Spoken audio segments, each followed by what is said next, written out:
What's up, everybody? I'm Jerry Gamer. Welcome back to the channel. Today we're back with some more Nioh 3, and today I'm going to show you how to build your character, how to get super OP early.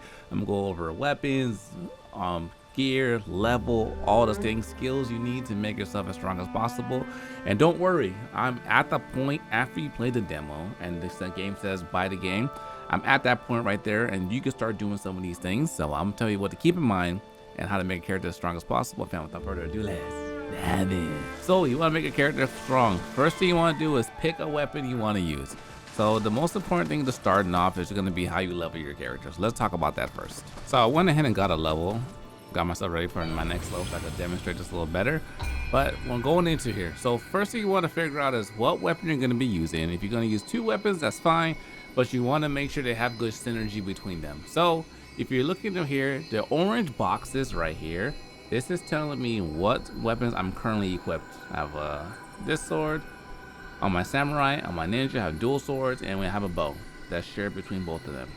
So as I'm going through, they did a good job kind of making it a little easier for you to tell which skills are actually going to increase your power. So if I go down Constitution, you see whatever's in the fully shaded orange, that tells me what is actually going to get increased in terms of power when I get one more attribute. Okay, so if I go, these are gray. If I go up, you notice over here on my ninja or my samurai, my damage doesn't go up. And if you're wondering why is your ninja so much stronger than your samurai, because I'm a full ninja build. I'm not using samurai at all. I wanted something different. And you could choose whatever you want. You can choose to use two characters, swap between the two. All I gotta do is just equip better gear here on my samurai, but I don't need my go on my samurai at all anymore. So anyways, back to the main point. So as we go down here, we go down the level, you see hearts. Oh wait, hearts increases my dual blades, my dual katanas.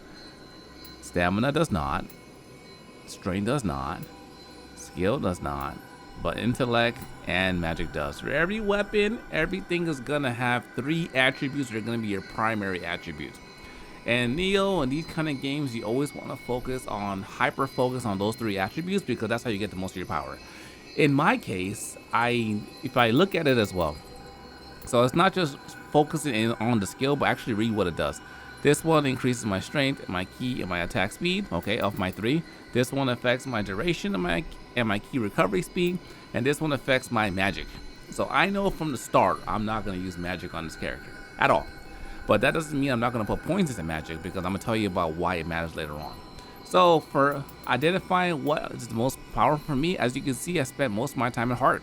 If I go up on heart, I'm kind of reaching a soft cap right now. I used to get 2 to 3 melee attack per level, but now it's 1. So if I go down to heart, I get +1 on my life. I get +3 on my +10 on my life, +3 on my ki, a little bit of ki recovery and melee attack. So if I go here, I get Constitution. So I'm still gonna get the health if I go here. I only get 10 here. If I go all in Constitution, I get 30. But I'm not getting any stronger than this. I'm not gonna do that. Stamina, my equipment load goes down, and I get some health. Strength, I don't get anything for my melee, my ninja, but I do get some 10 health and some ki default, which not useful. Skill. Here, what does this do? Does it increase my stuff? No, but what happens? This increases my ninjutsu power, my arts proficiency. So that's where you gotta decide, like, do I want to be a ninjutsu focused samurai, ninja? It wouldn't make sense, because it doesn't increase my overall power from my weapon. My ninjutsus will go up, sure, but if I don't really care about ninjutsus too much, I use them sparingly. I've also used my regular martial arts skills. So I just go straight for my actual attributes that increase my strength. I go down here, intellect. What does this do? It increases my ki recovery. And if you notice, I do get +1 attack and range on my ninja. And I got 10 health, 1.2 ki recovery, and some effect duration. If I go here, I only get magic power, and I only get life. So it's not beneficial for me at all for me to focus any of my attributes in magic. That's why I went heavy in heart, heavy in intellect. And you might be wondering, like, is your health HP low? Don't you get one shot dodge? But also at the same time, armor. Armor comes into play, or I can negate some of my damage, so I don't really die at one shot as well. So that's why it's important for you to identify what weapon you're going to use. because it's gonna vary how you want to spend your points. So now, what are some other ways to build your character? So well, why do I care about having Constitution? The cool thing about the game, you can respec at any point, and then I can go, it tells you what you had prior, so you can kind of go back. I put 3 here, I put 5 here, I put 3 here, I put 10 here, and I put 9 here. You might be wondering, why did you do that? And the reason why I did that is because some other things in the game require you to have specific amounts of attributes here in order for them to work. Prime example, your manage your course. On your course, some of them require you, it tells you right here. Oh, it doesn't tell me anymore. It tells you what you need. Oh, it does right there. Required. You see how it says, this is not showing it. Anyways, right here. You see how it says required 9? You need 6, so you need 9. In order to get this ability to activate on my character, I need to have 9 magic points. In order to get this ability, I need to have, 6. I need to have 6 for the first skill to activate. I need to have 9 for the second skill to activate. That's why I have 9, because what's the point of putting these on if I'm not getting no power boost from them? This one I like because it gives me 35 attack and 25 defense. But if I were to look at some other ones, key damage reduction, spirit force, elemental damage, this one's pretty good. I lose like 4, but I get quick attack damage by 3%, but I need to have at least 6. So I have 9, so I can equip everything on here and nothing will be blacked out. Same thing goes for down here. These don't actually increase your actual strength, but what they do is they give you this skill. So this gives me a power talisman. Some of these are blocked off. See, if I want to have more levels, if I was playing magic character, I would have way more in here so I could do more magic, but I don't care about that. I just need enough to have at least 1 or 2. So this one, steel talisman, increases my defense. It tells me over here, makes my body harder. Power talisman increases my overall attack. So on the second piece, you want to look through down here. What are the skills I want that I'm going to add to my character, and you equip them and you can use them in battle. The ones that are blocked off like this means you have to fight the Crucible Rat in the game somewhere that allows you to unlock it to be able to use that skill. So that's why it matters what I put over here with my levels, because that affects my magic. Now, where else does that matter? Now, when it comes to your actual equipment, it matters there as well. So if I go to my current equipment, it tells me what I need to equip this. In order for this skill to be activated, because it'll be blacked out. Let me see, like this. Why is this blacked out? Because I don't have enough constitution and I don't have 10 here. So I can't use this. If I equip this, all I'll get was this, but I won't get any of the special effects, which is pointless. You want to get the special effects, because what's the point of equipping if you're not? And also too, whenever it's green like this, that means it's a set bonus. This symbol right here is telling you it's a set bonus. What is a set bonus? Go to the next page and it tells you if you equip 2 pieces of that set bonus, you get more 150 health. You do 3 pieces, auto target weak points. 4 pieces, you get key, and so on and so on and so on. So it's important to kind of pay attention to those kind of things when you start getting to the min-max area of your playthrough. Make sure that you're building your set and benefiting from some of the set bonuses. So like I was saying, for some of these pieces, it tells you what you need to require in order to equip them. Your weapon doesn't matter, only your equipment. These need 5 intelligence to use. So these kind of matter as well. But now let's move from attributes to now let's talk about equipment. Familiarity. What that means is as you use the weapon more and more and more, it gets stronger. There's 4 levels to the weapon. There's different levels to the weapon. There's yellow, familiarity 550. You go to the blue, that's 750. You go to the purple is 900. That's the strongest I currently have at the moment. So this weapon might have started at a lower attack speed, but as I used it more and more, it got stronger and I was able to get more power out of it. Also too, so after you equip your weapon, this is not a good example because this weapon, I like it because one, it looks cool, but also at the same time, it has such high attack damage on it that I didn't necessarily care about these yet. When I get to the next section in the game, we'll start getting even crazier things and we'll start caring about these things more, which these attributes, you can start reading them. They give you different things that make your character even stronger. For example, this one, melee attack key consumption. So now as I'm attacking, if I'm spamming, which is good for dual blades, I use 7% less key on every single attack. This one's really good. increases your key damage dealt by martial arts. See, there's a lot of cool things you can get. There's some straight out attack bonus, like this one is nuts. Attack bonus based on hearts, D+. So if I equip this, it could be even stronger than the one I currently have right now because of this attribute that it came on it. I just haven't got a chance to level it up yet, but it can actually get crazy. So I think I might even want to equip that one on my character. So that's the actual weapon system, how you read it. Next, bow, doesn't matter. Armor, as you're going through, just figure out which one, as you go through, read them, see which one makes sense for you. So you can just determine which one you want to equip. Set bonuses are pretty cool. You might want to mix and match 2-piece here, 2-piece there, 3-piece here, 2-piece there, etc. until you get the perfect combination. One thing you want to be mindful of, I am a ninja, so naturally I want to stay agile. I'm an 8 speed agility. I do have one of the options in the titles makes it so that I do more damage the lighter I am. So it's also beneficial for me to stay light. So with equipment, I guess I don't want to leave equipment yet, but I guess it's back and forth. Another thing, since we're in this screen, I want to kind of focus on this. Just level up. The only other thing that matters in here is your guardian spirit. It gives you specific skills. This one gives me ninjutsu up, key damage, key recovery up 6%, quick attack 10%. This one was pretty good. Grapple damage 16%. Really good for what I'm doing, so I kept this one on. You can kind of swap between whichever one you like. Another very, very important thing is the skill management. So skill management, this kind of breaks down the different skills you can have equipped on your character.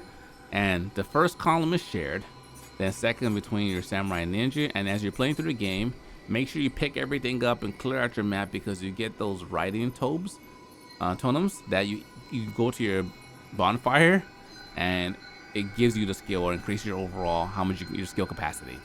So right now I have attack mastery 2 and 1. Versatility I like a lot. So the more different skills I use or martial arts, I get a +1, 2, 3, 4 all the way up to 9, and it keeps on stacking, and my damage just keeps stronger, gets stronger and stronger and stronger. So that's what I have on my common skills. There's a lot of other things you can equip here, like this one, increase your maximum weight of equipment you carry. There's supreme parry. There's some good ones in here, but I feel like these are 3 I want to use. When it comes to my ninja, I do that jumping aerial attack a lot, so increasing my mid aerial attack damage by 7%. And I have this one, which increases my next martial arts skill. So make sure as you're going through, you're picking everything up, because you can find some really cool skills that'll make your character even stronger. Now let's talk about the blacksmith. I feel like the blacksmith can be its own separate video, but we'll just kind of condense it on to this one. Blacksmith, there's a couple of options here. Forge weapons, there's forge tools I don't really use. Soul match, soul extract, and disassemble and remodel. So forge, what you want to do is tab over until you get to your weapon, the class you're using. I'm using dual blades ninja, and essentially look at the strongest one you can make. Be mindful, it gets expensive. Right now it's like 30,000 for me to forge. That's why when you get your titles, you want to start decreasing your facility costs if you can. And you might be wondering, how do I get these materials on the right? Easy. All you gotta do is go through and disassemble. If you see on the top right here, it tells you which materials you'll get. So just go through. I'm sure every single item, weapon you see on the floor, pick it up, because it's gonna be beneficial to you. So go through here, disassemble a bunch of them, and you'll be chilling on materials afterwards. Then you go over here and you forge it. You make your weapon. Dope. You make your weapon. It comes with random attributes. I'm not gonna do it because I don't want to waste my money. Comes with random special skills down here. It just tells you for sure this is the one that you're going to get. If I were you, I would make the back damage one, because back damage where you want to strike the most, you do really good strong damage there. Then after you're done with that, you're gonna go to soul match. Soul match is where you can increase the level of your gear and just make it stronger just by paying some gold and some materials. So I go over here. I have, where's my weapon at? Here, I can go only 1 level now, and it'll go from 54 to 28. And let's just do it. So, and now the level is stronger. Just attributes didn't change, but overall it just got stronger. And this is how you can make your weapon super strong earlier on. This one I haven't messed with yet because I don't have the necessary ingredients. I need to have 20 of the blue. My face is blocking it. I need to have 20 of these blue things right here in order to get this big boost in damage, which is crazy, from 258 to 253. So now, same thing. If you want to get those, how do you get those? Very, very simple. Just make sure you find, whenever you find weapons, you keep them. Then you go to soul extraction, and it tells you up top, I need the yellow stones to increase my level. To start getting the blue levels, you need to get the weapons that have a +1 on it. I should have one in here. Like this weapon, it has a +1 on it. I break this down, I get this material here. I need to have 20, then I can increase my damage even more. So I think for now, just focus on increasing the level based on the gold you have. And that's a massive way to boost your overall damage of your character just by doing that. 'Cause that's all I've done. But ultimately, these weapons cannot be forged. I can't forge these weapons. So how did I get this weapon? I got this weapon by fighting the Bloodedge Demon, the one that spawns in the purple orb. And the hard thing about that dude is he hasn't showed up since I beat him. I beat him twice. He gives you really, really good stuff. So that's what you kind of want to, when you see him, fight him, because you can get some good stuff. If you haven't fought him yet and you don't know where he is in your level, I'll kind of show you a quick way how to find him. If he's in your area, it'll tell you when you go from teleport to teleport. After you fight one of these dudes, you'll see that their malice is like, hold on, you'll see that their malice kind of goes up in the air and flies a certain direction, and the map will actually have an arrow just like my symbol right there. It'll point in a direction at where the actual thing is. So just keep on fighting those, follow along, and you'll run into the dude. He's super strong, but it gives you really good gear. Last thing I'll share is when it comes to making your armor, same thing like your weapon. It's gonna be random what skills you get. So I'm gonna go on here and I'm gonna make my ninja, and it tells me here, this is the set skill you're going to get for sure. For sure, 100% gonna get this. But now what the other skills you're gonna get are random. Now the cool thing is, as you start playing the game, you do all the quests, you can start getting to the point where you can actually make set bonus pieces. So all I would do is make this, whatever I get, and hopefully it's good stuff, and I can put that on my character. And that's kind of how you'll go about that. You go through here, what do I like a lot? Do I want more key? Do I want more defense, etc.? And it has all the pieces in here, but I'll go through and make the set bonus I want specifically to have all the pieces available. This is the one I currently have on, and what does it do? It's just the best of what I currently have. Dodge, key consumption lowered, ninjutsu increase, movement faster on a ninjutsu hit, and untouchable ninjutsu. If you hit the space button, it tells you what it actually does. So in case you're wondering on, oh, is that set bonus beneficial? Should I get it or should I leave it? But ladies and gentlemen, thanks for watching. This is a good introduction to help you get OP super strong earlier on. I broke down all the mechanics that are currently in the game once you get here, once you beat the first boss. So take your time, explore everything, get all the things in the areas, because it'll help you have a smoother experience and make your character super strong as well. Thanks for watching. Hope you guys enjoyed the video. If you're new, make sure you subscribe, give the video a thumbs up, share it with somebody you know that might be struggling to get super strong in the game. As we get more features and unlock more things in the game, I'll make an update video. But till next time, dear gamers, signing out.